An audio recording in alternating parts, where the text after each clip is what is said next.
Hello guys, അപ്പം ഇന്ന് രാവിലെ തന്നെ എങ്ങോട്ടാണ് പോകുന്നതായിരിക്കില്ലേ വിചാരിക്കുന്നത്. അപ്പം ഇന്ന് രാവിലെ തന്നെ നമ്മൾ മൂകാംബിക അമ്പലം വരെ പോവാട്ടോ. അപ്പം മക്കളെ രണ്ടാളെ അരിയിൽ എഴുതിക്കാൻ വേണ്ടിയിട്ടാണ് പോണേ.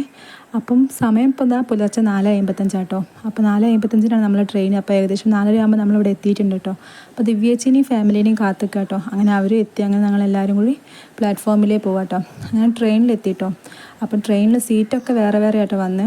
അപ്പോൾ ഞാനും ഏട്ടനും ഒരുമിച്ചാണ്, അച്ഛനും അമ്മയും വേറെ, ദിവ്യേച്ചിയും ഫാമിലി വേറെ, അങ്ങനെയാട്ടോ ഇരിക്കുന്നത്. അങ്ങനെ നമ്മൾ ട്രെയിനൊക്കെ ഇറങ്ങി മൂകാംബികയിൽ എത്തിയിട്ടുണ്ട് കേട്ടോ. അപ്പോൾ നമ്മൾ റൂം തിരഞ്ഞ് നടക്കണം. അപ്പോൾ ഏകദേശം റൂമൊക്കെ സെറ്റായി നമ്മൾ റൂമിലേ പോവാം കേട്ടോ. അപ്പോൾ നമ്മളിതായി തോടിൻ്റെ ഓപ്പോസിറ്റ് ആയിട്ടാട്ടോ റൂം വരുന്നത്. അപ്പോൾ അമ്പലത്തിൻ്റെ പിന്നെ തന്നെയായിട്ട് നമുക്ക് റൂം കിട്ടിയതുകൊണ്ട് നമുക്ക് പോകാനും വരാനൊക്കെ എളുപ്പമാട്ടോ. അപ്പോൾ ഞങ്ങൾ തലേന്ന് തന്നെ അമ്പലത്തിലൊന്ന് തൊഴുത് വന്നു. അങ്ങനെ പിറ്റേന്ന് രാവിലെ എല്ലാവരും കുളിച്ച് മാറ്റി അമ്പലത്തിലേ പോവാട്ടോ. അപ്പോൾ 6 മണിയാകുമ്പോൾ അരിയിൽ എത്തിക്കാൻ സ്റ്റാർട്ട് ചെയ്യുക പറഞ്ഞു. അപ്പോൾ നമ്മൾ കുറച്ച് നേരത്തെ ഇറങ്ങിയിട്ടുണ്ട് കേട്ടോ. അപ്പോൾ എല്ലാവരും അമ്പലത്തിലേ പോവാണേ.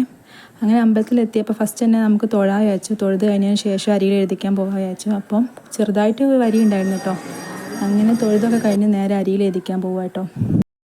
അപ്പോൾ മക്കൾ വലിയ പ്രശ്നമൊന്നുമില്ലായിരുന്നു, രണ്ടാളും നല്ല രീതിയിൽ തന്നെ ഇരുന്നിട്ടുണ്ടായിരുന്നു കേട്ടോ.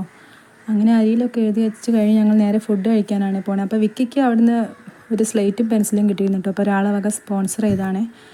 അങ്ങനെ ഞങ്ങൾ നേരെ ഫുഡൊക്കെ കഴിക്കാൻ പോയി.